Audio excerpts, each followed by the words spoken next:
Il y a ceux qui ont choisi de ne plus le quitter pour éviter une amende et ceux qui l'ont toujours à portée de main. Car à Paris, d'une rue à l'autre, le port du masque passe de conseillé à obligatoire. Nous sommes rue Rambuteau, c'est une rue de Paris très commerçante où il est interdit de se promener sans masque, mais il suffit de faire quelques pas dans cette direction pour se retrouver dans une zone où le masque n'est plus obligatoire. Difficile de s'y retrouver. Dans une centaine de lieux de la capitale, on ne peut plus se promener sans masque. Mais pour l'instant, aucun panneau pour les signaler. Résultat, on s'y perd un peu. J'ai entendu à la radio que c'était bord de Seine, quai de Seine. Après, exactement, je ne sais pas si par exemple ici c'est obligatoire ou pas. Je pense que le plus simple, c'est de le mettre tout le temps dès qu'on va dans Paris. Hein. Donc là, il faut le mettre hein. Normalement, oui. On va le mettre. Juste dans cette rue. Voilà. Enfin, vous savez qu'il y a une carte. Non, mais c'est très compliqué. Pour moi, je l'ai mis toute la matinée et le soir, là, je le mets pas. Pour ajouter à la confusion, quelques règles surprenantes.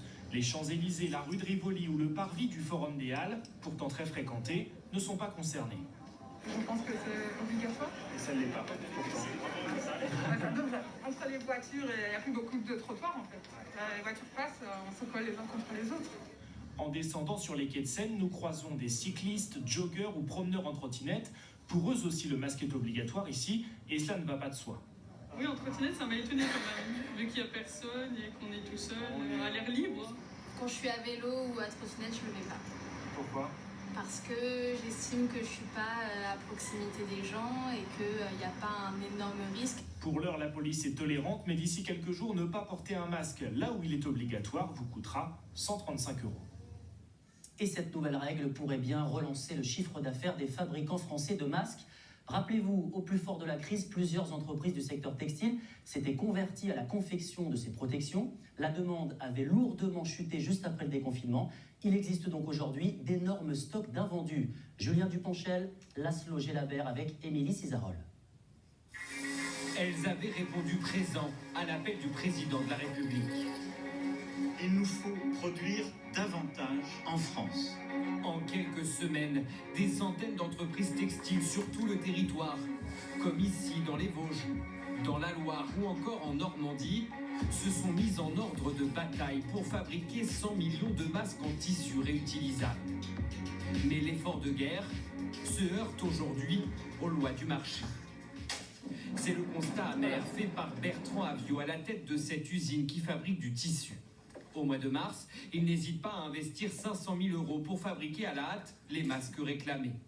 Mais depuis le déconfinement, plus aucune vente, les stocks s'accumulent. Alors ici, vous allez trouver des stocks de masques immédiatement disponibles. Vous avez à peu près 35 000 masques dans chaque taille. Donc ça fait à peu près 70 000 masques. Des invendus qui creusent sa trésorerie déjà fragile. Plus de 400 000 € de pertes. Le chef d'entreprise déplore certains choix du gouvernement, notamment ses achats de masques jetables à l'étranger. Lorsque tout à coup, vous avez des sociétés françaises qui ont fourni plein de masques et qui ne sont pas pris, qui sont en stock, et que pendant cela, toutes les 8 semaines, à Dunkerque, on importe des millions de masques jetables, il y a des choses qui sont surprenantes, oui. 20 millions de masques en tissu restant dans toute la France. Mais pour le représentant de la profession, la demande repart. Dans la deuxième quinzaine de juillet, où on a vu les annonces de stock stratégique pour les entreprises de 10 semaines, cette obligation de porter des masques dans les lieux publics clos, j'ai eu des commandes de tissus. Donc je pense qu'il y a eu un effet de rebond de la production et de la demande. Des masques en tissu réclamés par le gouvernement, mais qu'il se refuse pour le moment à acheter massivement. À l'étranger, la mobilisation spectaculaire des Mauriciens.